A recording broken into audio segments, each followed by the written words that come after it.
Okay, so welcome back to the to our class on Lévy processes. Actually, the last time the classes before the last time we were identifying how infinitely divisible distributions actually, what kind of characteristic function actually they have, how it looks like, and what you could identify, we have a part which is deterministic, we have a part which was a Gaussian, and we have parts which look like some kind of compound Poisson random variables. So the last time we were just starting to translate this relation we had to the realm of processes, and we were constructing Brownian motion in an independent way. So we had some really hands-on construction on Brownian motion. And we could, in the end, identify that this is a process which has the following properties. It has stationary and independent increments. So what we could get is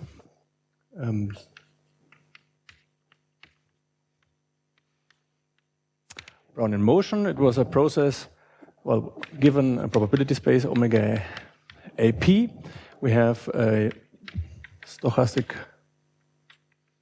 process BT, first of all in 0, 1, and then just gluing together different independent Brownian motions, we get a process which satisfies the following. First of all, it starts in 0. Well, that's not very exciting. Then for all n in n, and for all repetitions, Tn, the vector of increments of this process, so bt1, well, minus b0, which is 0, bt2 minus bt1, btn minus btn minus 1 is an independent vector, random vector. And we have the stationarity. This means for any 0 s less than t, we have that the relationship that the law of this increment is the same as the law of bt minus s, well, minus b0, which is 0, and this should be a normal distribution. Okay, with a variance which is just here linear. And and finally, we have that for almost all trajectories, for p almost all omega and omega, we have that the paths, so b t of omega, are continuous. So this allows to understand Brownian motion as a family of random random continuous functions starting in 0, which have some kind of behavior. So each of those is for a different omega, for example, omega 1, as a function. Here we have t, and here we have another omega as a function of t, okay? So it can be shown that the trajectories are actually very rough. So, well, in the first place, one would try to have something which is smooth or something, but in fact, one can show that Brownian motion has very rough paths. It has paths which are at most Hölder 1/2 continuous. This means the derivative can have weak poles even. So in no point, what I was painting here, there are, with probability 1, there are derivatives. Okay, so the next step is to pass from the Gaussian part, from the Brownian motion part of Lévy processes, which we're going to introduce as the big hat which covers all these processes, the jump part. And this is, it starts with something very elementary. It starts with the Poisson process. So what is the Poisson process? Poisson process is nothing but the counting process of independent memoryless waiting times. So what do we have? We have a omega probability space. We have a family, take tau k, or IID, family of random variables with values tau k with non-negative numbers, which represent times, random times, which are memoryless, and one can show that memorylessness in physical terms is translated to exponential distributions. This means the probability of each of the tau k's to be greater than some tau is e to the minus lambda t for some lambda positive, which is uniform for all elements of this family. And then we construct the Poisson process as pt of some omega as nothing but summing up. And then we should look at the sums of these waiting times. So Tk is nothing but the sum from I1 till k of the tau i's. So we look at, we have these waiting times. These are random waitings, and for example, tau 1 of omega. Here we have tau 2 of omega. Well, tau 1 plus tau 2 of omega, etc. So we just have these tau 2 of omega. We just have these kind of waiting times, and these here will, for example, 2 of omega, etc. So we have the arrival times. So having this, we can write down the Poisson process in a relatively easy way. Poisson process pt of omega is nothing but summing up how many, so given a time point t, how many, and a given omega, how many of these arrival times have occurred before the time t. 0 up till infinity, 1 t k of omega less or equal than t. Okay, so the question is, we always up 1 whenever the tk has been taken before time t. So okay, how can this look like? Having some t here, so we have t1 here, then plus 1. Here we have t2 plus 1. Here we have another one, t3. So for this omega, everything depends here on omega, we have the value 3. Okay, that's how it works. So it's some random staircase, and that's actually how it works. Running through the times t, we have some random stairs which have the slope lambda t. Okay, so we have these kind of properties, and we would like to rediscover them in the Poisson process, and that's actually what we can do. It's very elementary, but if you haven't seen this, I think it's worth to have a look at it. Lemma. So we have a Poisson process, pt,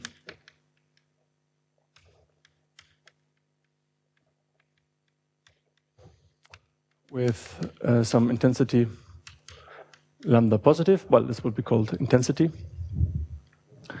And then we have, first of all, the following. We still know the marginals because this is something we will actually lose. We have the marginals. The law of pt is just a Poisson distribution with intensity lambda t. Secondly, we get that the increments are stationary, so the law of pt minus ps is nothing but the law of pt minus s. Okay, by construction we start in 0, so I haven't written this down, but this is absolutely clear. And we have, once again, this kind of independence of the increments, so for all n in n, for 0, t0, t1, tn, we have that this vector of pt1, pt2 minus pt1 pi tn minus pi tn minus 1 is independent. Okay, this is something which we would like to discover. Well, you can do this by elementary calculations, and I will just sketch at least how this actually works. Are there questions about this? I think it's rather simple so far. So the basic tool is the subsimplex volume.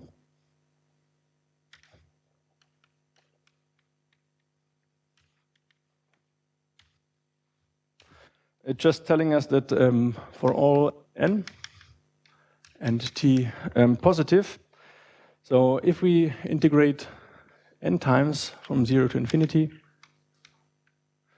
that the indicator of z1, zn less or equal than t, well, d zeta 1, d zeta n is nothing but t to n factorials. Okay, nothing too complicated, so what should it mean? So for n equal 2, we have just the line of here zeta 1 plus zeta 2 equal than t. It's just this line, and being less than or equal than t means that we are below this. Sets are in general called simplices. In 3 dimension, you can just imagine yourself that you have, maybe a little bit more clear here. Here we have 1, or maybe t. T in each of those axes. You combine those axes, so you have here, this is the simplex, and the 3-dimensional volume between the simplex and the axis is just what we're calculating. Okay, this is rather elementary, and I hope you have seen this in other parts already. So, okay, you prove this by induction if you haven't. Is it clear what it means? So what we do now is we just reduce. We start with the Poisson process given by this definition, and we just try to get something of this kind, where we can just plug this in and get out the formula for the Poisson distribution. So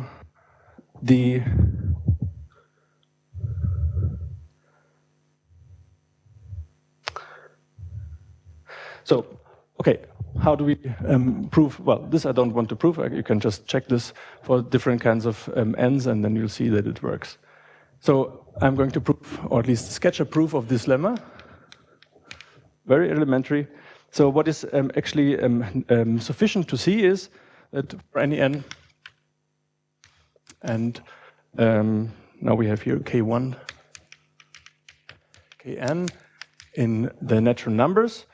And we have those 0, t0, t1, tn. It is sufficient to see, to show that then the probability of pi t1, pi t2 minus pi t1, but okay, first of all, let's write this down, maybe equal to k1, and then pi t2 minus pi t1 equal to k2, that these increments actually satisfy the product of a Poisson distribution. So this, what should this be? This should be lambda to the k1 factorial e to the minus lambda times, and the same thing for all those and here first of all t1 times lambda,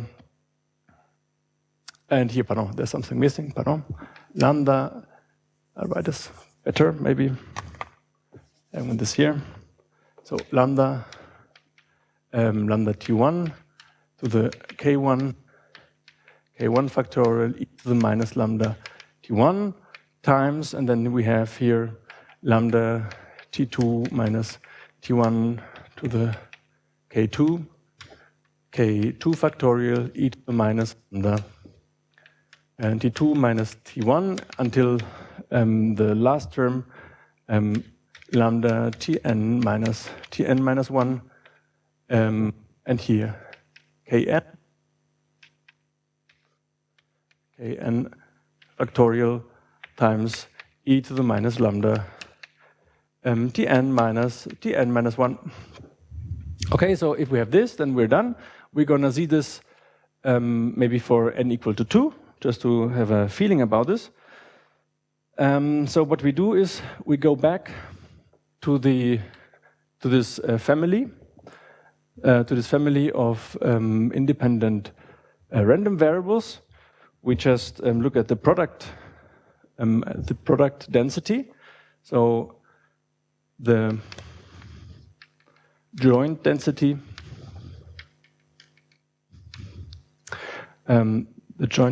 of T1 until Tn is nothing but is the product. So we can just write it down. So f of T1,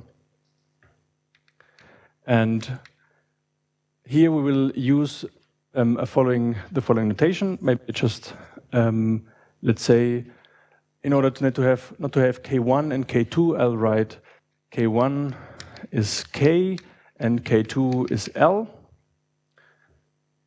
And what else? What kind of notation? What else notation I'm going to use? And T1 is S and T2 is T. Okay, so I have to have it a little bit easier. So the product density, so we have introduced the independence of random variables. We have seen that the density of the joint distribution is nothing but the product. And here we have tau 1, and now tau k plus L plus 1. This is what we actually will need. X1 xk plus L plus 1. And this should be, of course, the product of these things. And here we have lambda to the k plus L plus 1, e to the minus lambda. And here we have x1 plus xk plus L plus 1. Okay? So this is nothing but the product of all the respective exponential distributions. Now, and we can now calculate directly what we would like to see.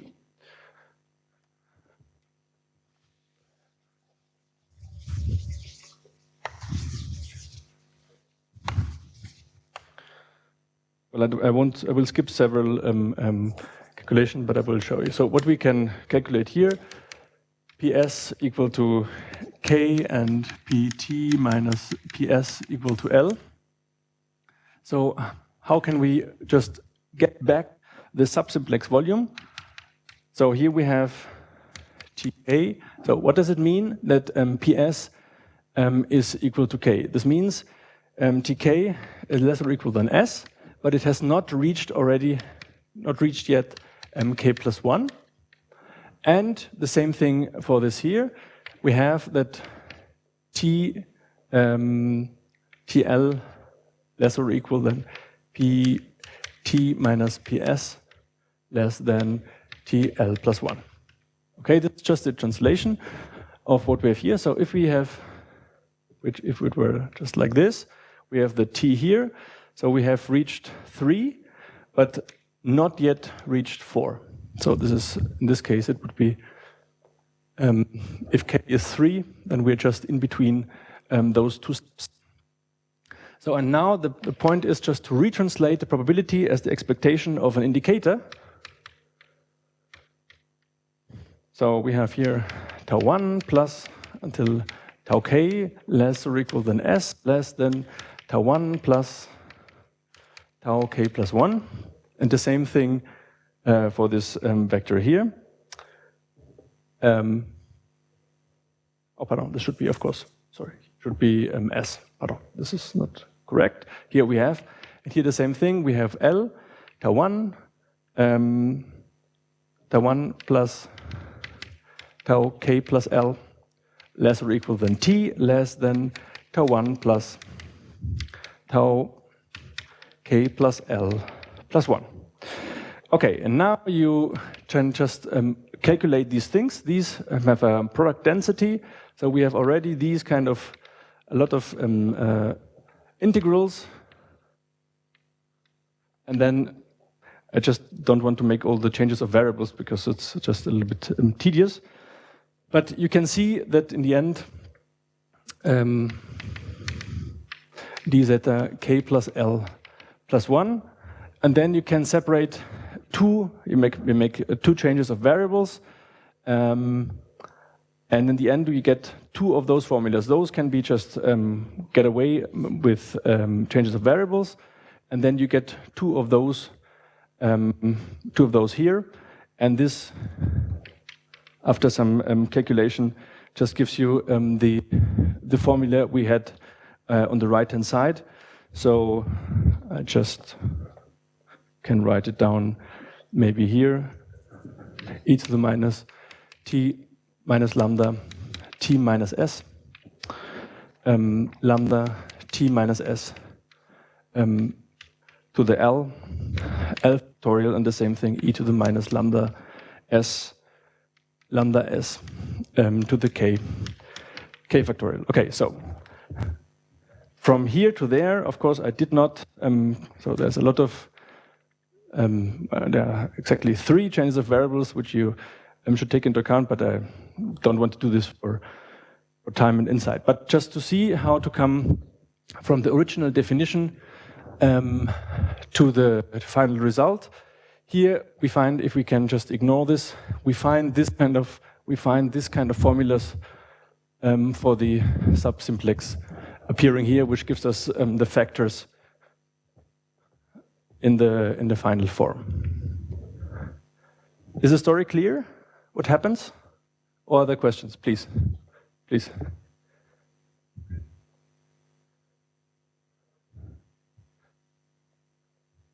What is the difference? Here, pardon, should be S, should be T. What is the difference in what? Putting T and S?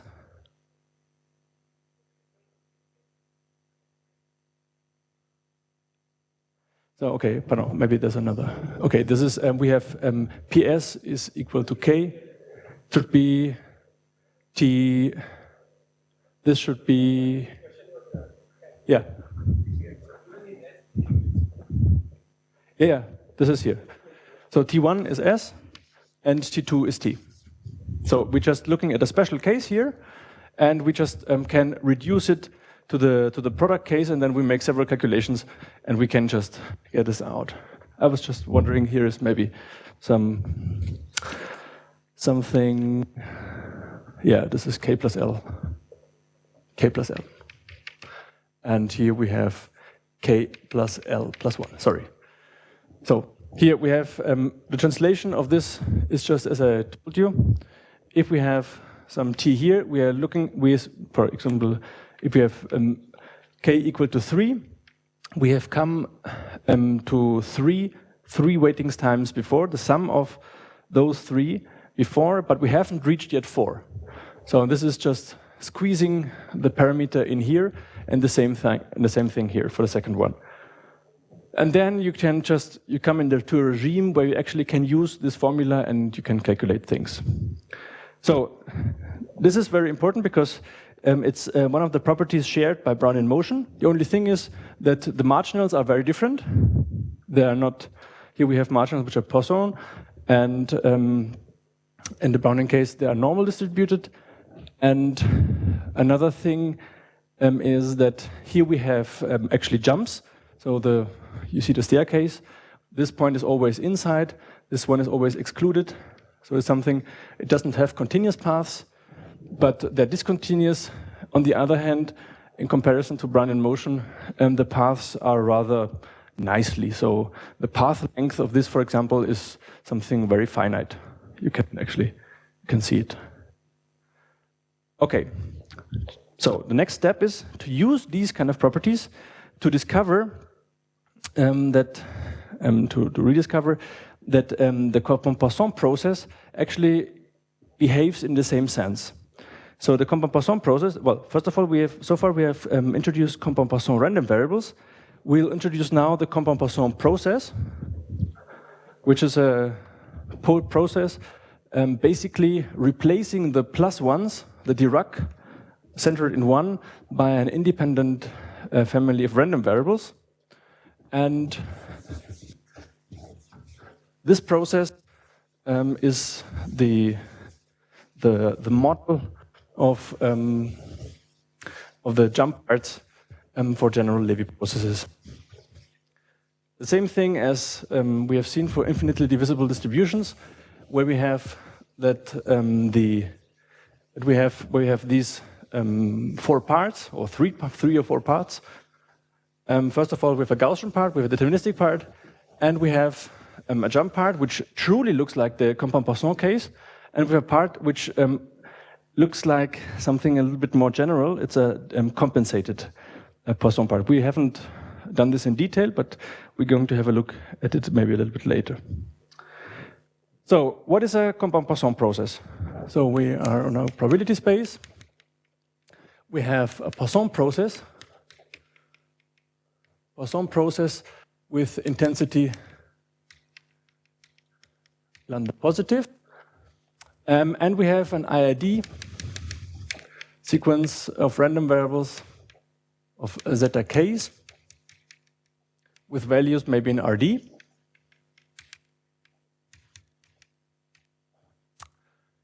And we can now define something very similar to the Compan-Poisson random variables. Ct of omega is now defined as k from 1 to pi t of omega. So far it was just a Poisson random variable. Now it's a Poisson random variable with intensity which is growing linearly, zeta k. Okay, so, and I should mention that Poisson process in this family is taken to be independent. Okay, this is also very, very crucial. We have already known something, just fixing some t. We know that the characteristic function we have calculated has a special shape. Well, if t is fixed, then this is just nothing but, maybe I'll just write it to recognize the original form, Rd e to the I u zeta minus 1. And if the distribution of this IID sequence, zeta k, was just mu, for example, then we have here lambda t, this is the intensity of the Poisson process, times mu d zeta. So this was the shape we had discovered at the beginning of the week. So typically it's written in the following shape: t times, because at a later point, and as we have seen, for example, in the Lévy-Khinchin formula, this lambda sometimes cannot be separated in a multiplicative way anymore, because it's an infinite measure actually, but the t will always be separable in a multiplicative sense. So what we have here is just e to the I u zeta minus 1 lambda mu d zeta. Okay? And from this we can derive several things, of course, just to have this clear. I'm just pulling it, yes, well, I don't want to pull it out because later, or as we have seen, for example, in the Lévy-Khinchin formula, this is something which in general will not be so. So mu is a probability measure. Lambda times mu is a finite measure, but in general it will not be a finite measure anymore. And then you cannot pull it out, the finite part, the finite intensity. So this is something I don't want to. It is a constant, yes. So if you have a Poisson random variable or a Poisson process, the lambda is always a fixed constant. In this case, I can, but I don't want to, because later on we will see that in general you cannot. Yes, okay, so please. Exactly. I'm replacing the random variable by a Poisson process. And this is now something which runs through time. So how do trajectories actually of this look like?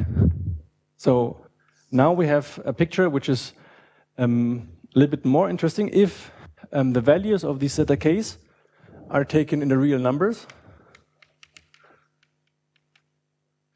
then what do we have? So we start in 0. So this is the exit, first of all. We start in 0 until the first thing happens. So the first waiting time is a Poisson waiting time, as we have here. So it's the first exponential waiting time here. And then one of those zeta k's, zeta 1, is striking. So we have zeta 1, this is a random event. And then stay there, waiting along the second waiting time. Then we have tau 2 of omega, and then another increment of the zeta k's. For example, this one occurs. This is zeta 2 of omega, and then with another waiting time, etc., maybe a little longer. But all of them are identically distributed. And the same thing, for example, for the next increment. All those increments are IID, and all those waiting times are IID. Okay? Yeah.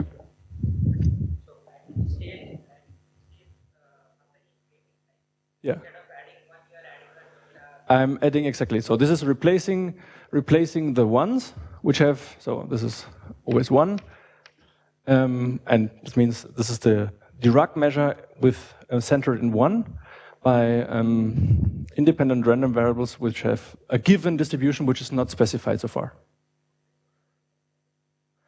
The distribution of Z, of those, so they're distributed according to mu. And the joint distribution is something which is in general not, well, you can write it down maybe as a series, but it's not something you can write down in general. So, please.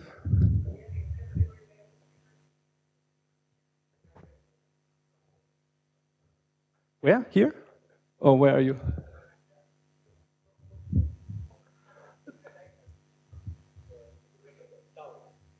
The taus? Yes, there will be, the taus will be exponential always. No, okay, no. They are, so the waiting times are always, they're always exponential.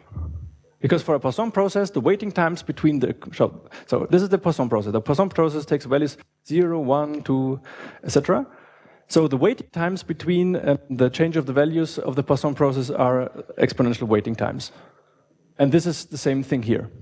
With exponential waiting times. So this is the waiting times of the Poisson process, I should have said. Okay? More questions about this?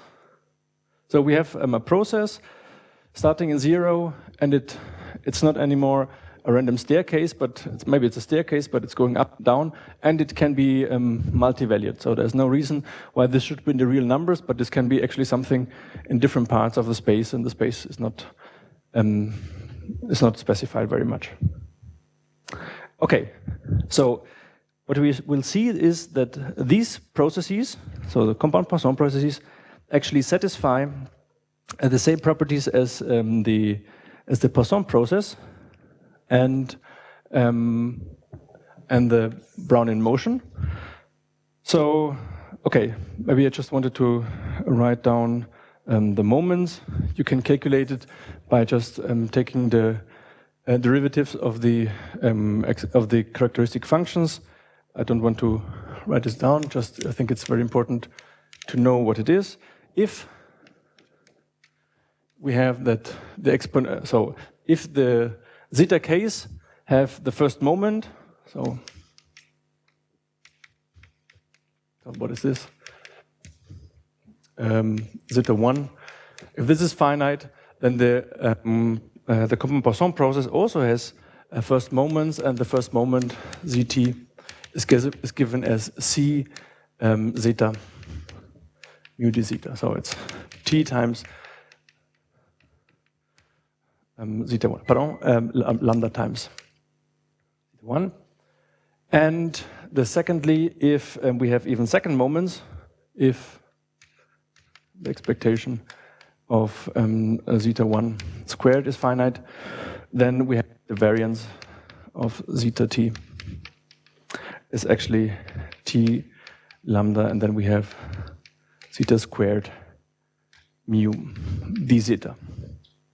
Okay, so these are, I think these are very important formulas to have them seen. So you can just, what you can do is, we did this in the tutorial, just if you want to know the moments, you just take the derivative of the characteristic function, you divide the number of times by powers of I and evaluate in 0. Okay, so properties of the compound Poisson process.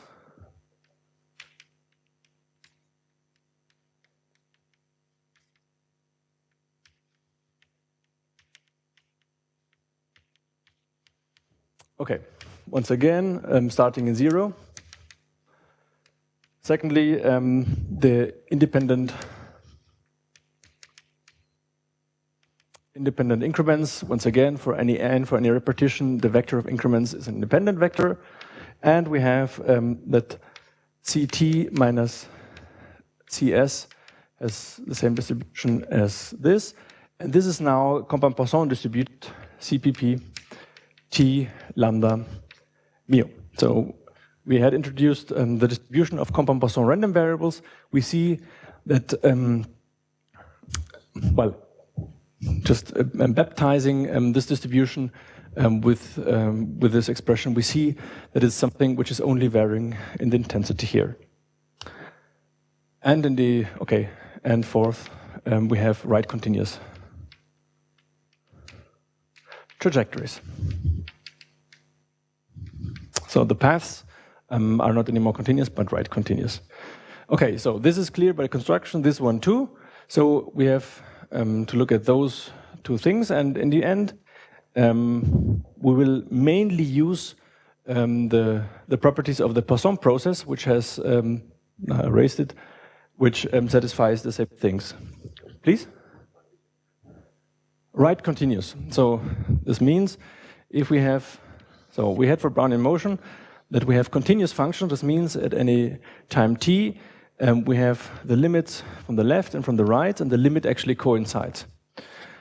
In this case, the trajectories of this, they look just like this, starting here.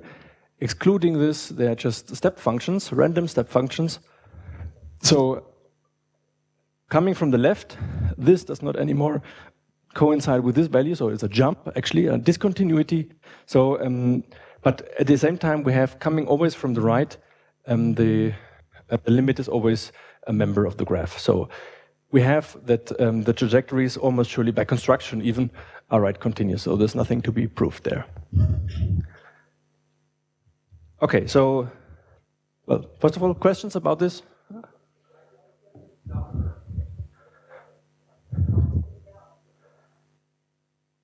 No, they're not undefined. So for each of the points, actually, we have only one value.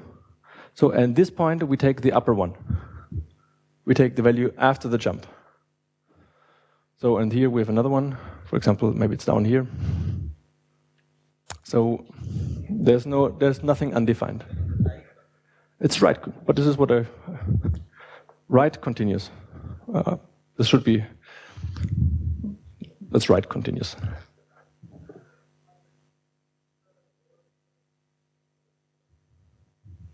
Once again, please.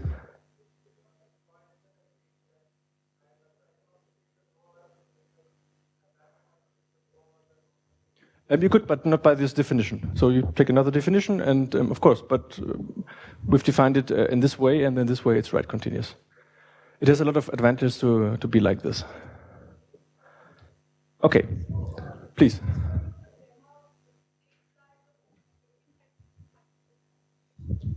The waiting times are always surely find that they're exponentially distributed.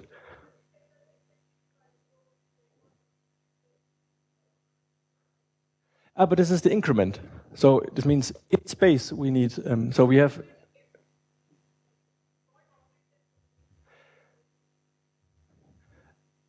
if it's not defined, then the expectation of the compound Poisson process is not finite. So it's okay. It's not only if, but it's only if. Okay, it's really both things.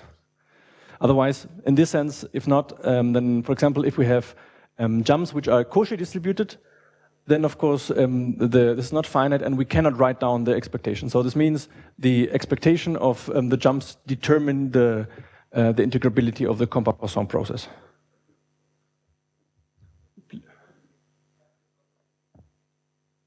Yes.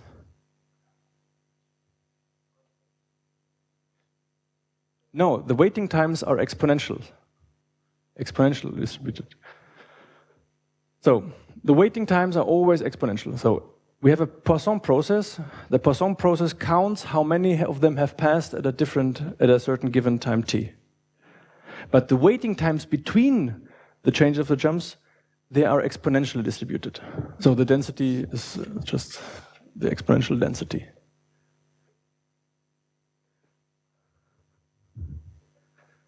Okay. The first thing. Yes. Here, you mean? Yeah, so just like the line above it. 2 lines. Here. Yes, here, sure. This is as you can see. Okay. So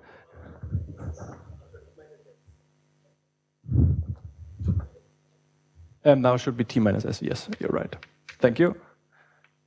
Lambda times t minus s. Yeah, correct. So it should be just the increment, and the increment is always well, with the intensity of the time increment. Okay, so the proof is not it's elementary, but you have to use several disintegrations. I actually in the same thing as here. Just writing down everything takes way too long, so I can show you how you would do it.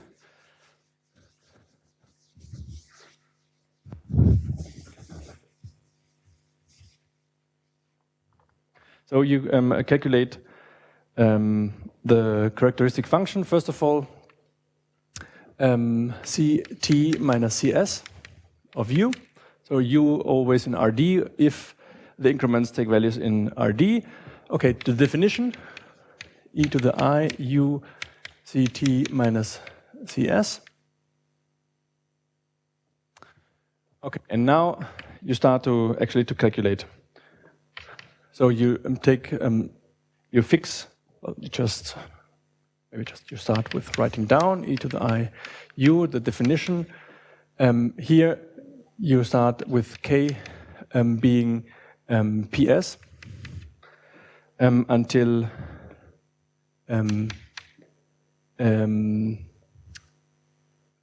till t zeta k's.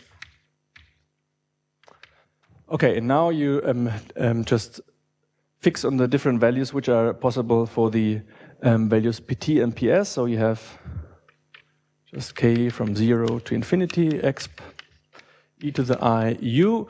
And then, first of all, we condition to the difference k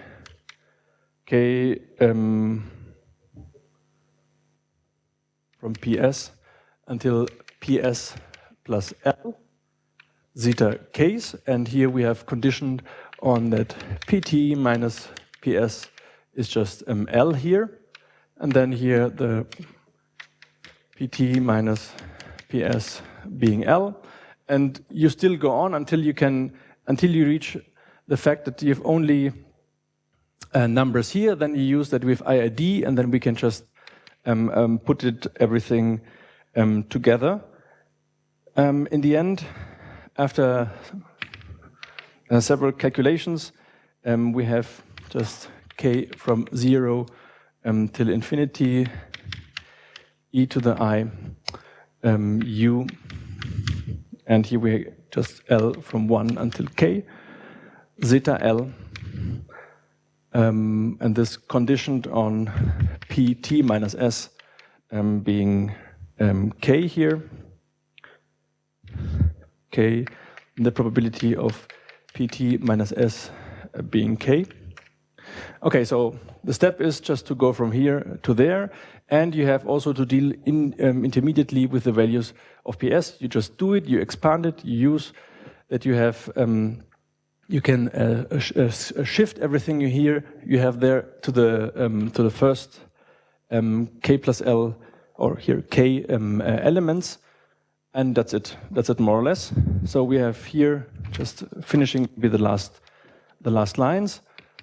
K from 0 to infinity, e to the I u L from 1 till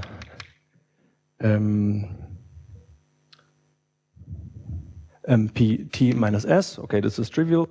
Zeta L here conditioned on pt minus s equal to k, p t minus s equal to k.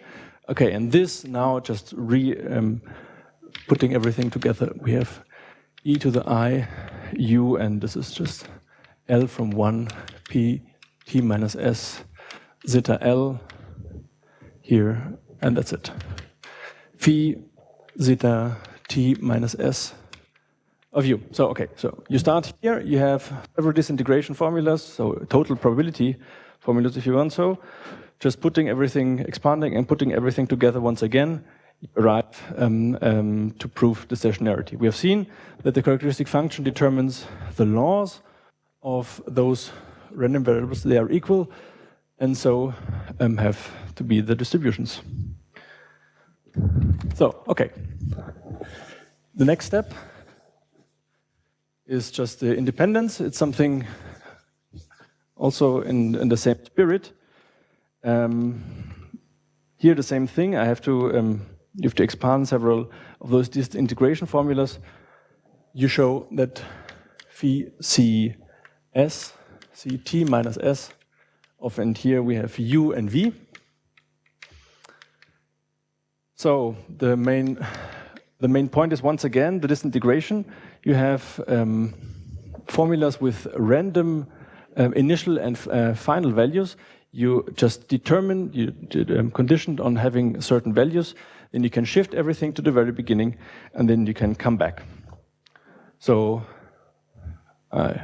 e to the I u c s, e to the I u c t minus c s. Okay, so and now c minus minus cs, pardon.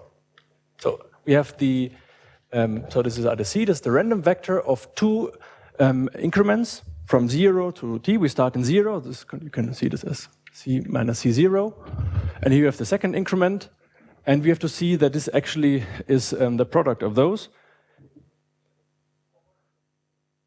What is this? And the next. E to the I u cs. Here? These are both real numbers, or numbers in RD, wherever C takes values.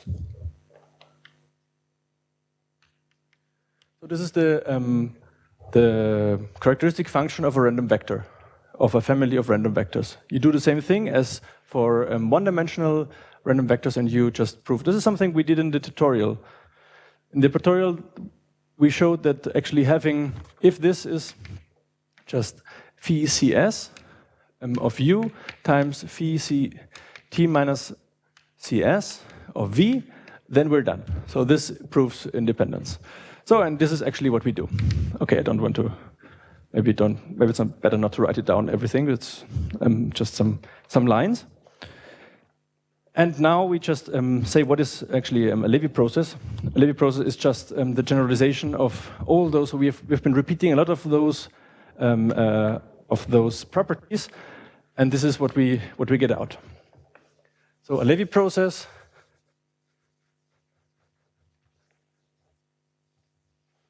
is now a process over a probability space which just satisfies the same thing as Brownian motion, the same thing as Compton-Poisson processes, but with just some things left out. So we have Lévy process. We have a probability space omega AP.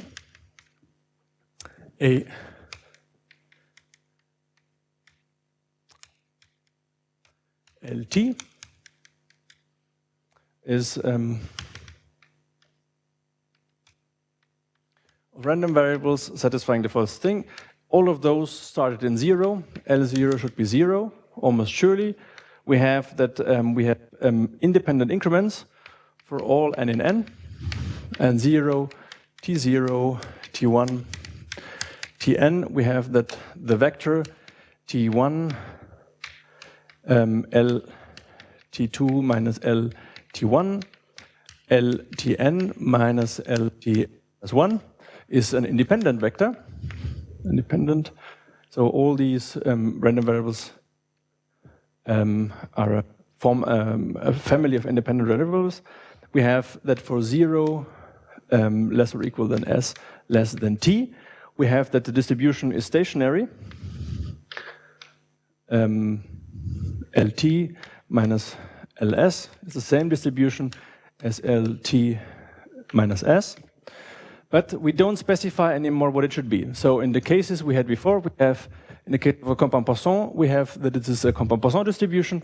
In the case of a Brownian motion, we have that it was a normal distribution. In the case of Poisson process, we knew that this was a Poisson process. In general, we don't specify it anymore. This does not mean that it can be anything.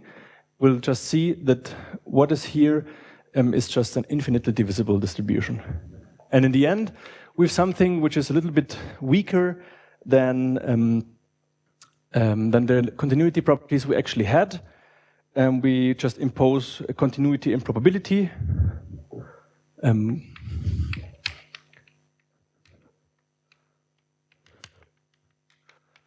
It just tells us that for any epsilon positive, that the limit s going to 0 such that LT plus s minus LT being greater than epsilon is 0, and this is also true for any positive. Then it's right continuous in 0. So this is something a little bit weaker than we had imposed as right continuous paths here. In fact, we will just maybe see in the next time that we always have right continuous paths. So right continuity is, of course, something which is in general a bit stronger than what we have here. What this means is just that this implies that the laws of LT, of LS, tends to the law of LT in distribution as S tends to T. So this is something actually we would like to have. We don't want that actually there are jumps in the evolution of the distribution. So something, but this is also, in any case, it would be something rather strong. So what we have here is some weaker continuity property, and this is the more general statement of a Lévy process. So what we have achieved is we have that any kind of continuous function is a Lévy process. We have seen that Brownian motion is a Lévy process, that the Poisson process is a special Lévy process with values in 0, 1, etc. in the non-negative integers, and that compound Poisson processes also Lévy processes. Okay, please.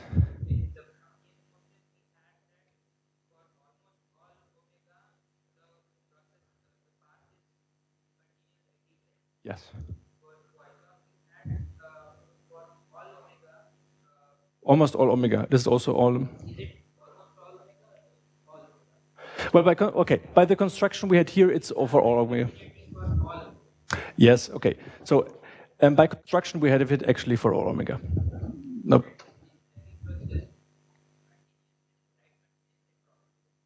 It's right. It's continuous in probability.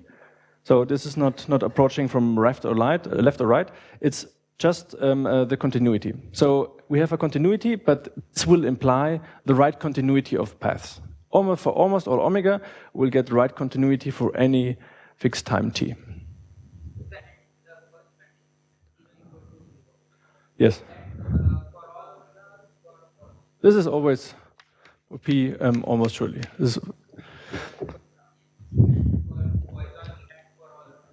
Yeah, so okay, you must see, must see from where you come. So what we did is we constructed a Poisson process, a Copan-Poisson and Brownian motion. If we construct it such that it's actually always zero, then it's even stronger. But given a Lévy process, we will see that it's true almost surely.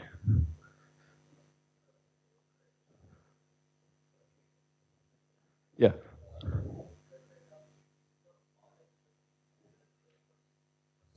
No, this is true for all epsilon.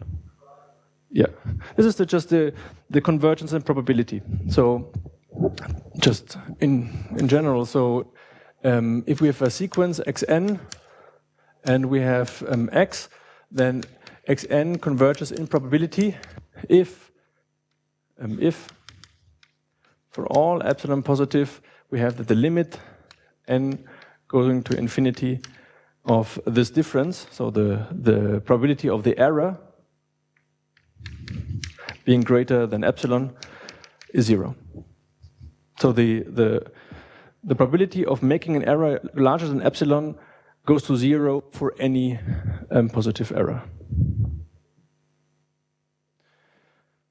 Okay, so this is the this was the most important definition actually of this course. So we have seen several examples, and we have seen that most of them share properties, and just the big hat, the big basket where everything is covered will be Lévy processes.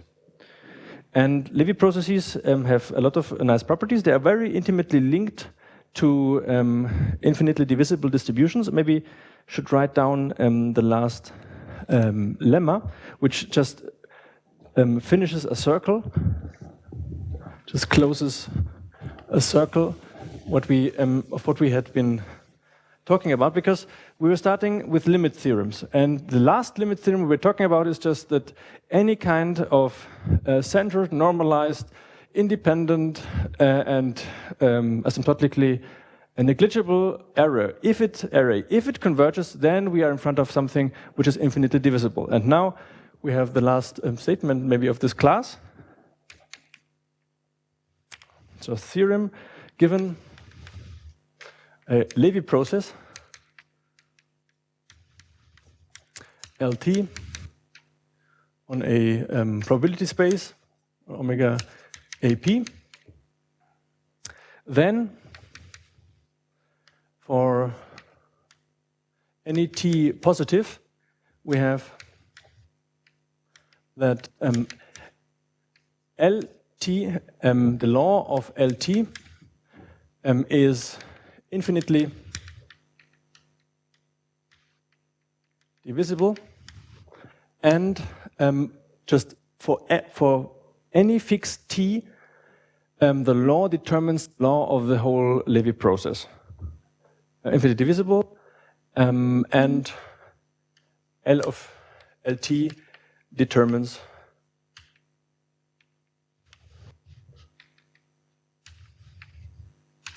of the whole process.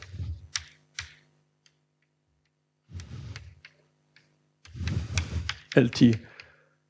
This means, in particular, any all the finite dimensional distributions. So any finite number, we can fix a repetition, and we take the marginals there.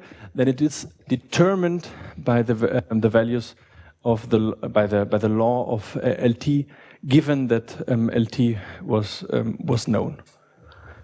Okay, so and this is the main thing. Just having started with the limit theorem, we see that Lévy processes are the processes which have the marginals given as infinitely divisible distributions, and some of them we can actually calculate. In general, we will not be able to do that, but we still can do a lot of things. For example, we can do stochastic analysis with it. Okay, I think it's ringing. Thank you. Are there more questions? So just also take notes and questions, and maybe next week we can make another tutorial just to talk about this. Please. More stronger than?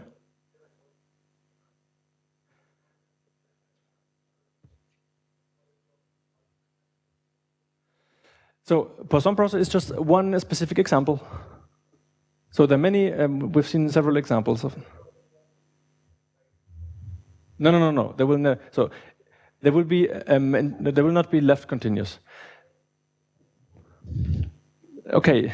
So maybe the problem is we have to talk about different topologies. So this is something which tells us that the laws do converge, but this does not mean that the trajectories converge. If the distributions of the process, so the process can start somewhere. We can go in different parts, and we have, and from there it will continue. So, well, it doesn't have to be continuous, but nevertheless, that if the laws, just if we approach this line here, if the laws actually converge, this does not mean that the trajectories have to converge. If the trajectories converge, then we know that the laws have to converge, but not the other way around. The distribution of we have the process starting maybe here, and then we fix a time t, or here s and t, and starting here, we have the probability that the process at time s is in some interval, let's say. And this is the distribution at the time s. So for any kind of interval which we may choose. And the distribution in time s is the same thing, just at the time s. So if the values of the probabilities approach, this means the distributions approach, this does not mean that the trajectories automatically have to approach. It's something weaker. It's truly weaker. But we still get something out of it. We get that at least the limits on the left and the right will exist, but they may not coincide. No. So, no. This is not this.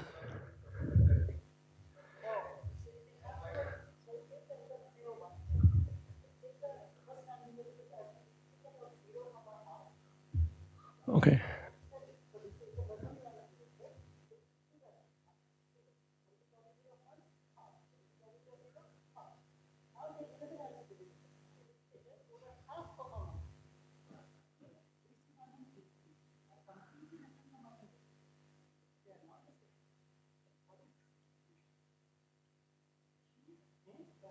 Yes, okay, this is a good example, yeah.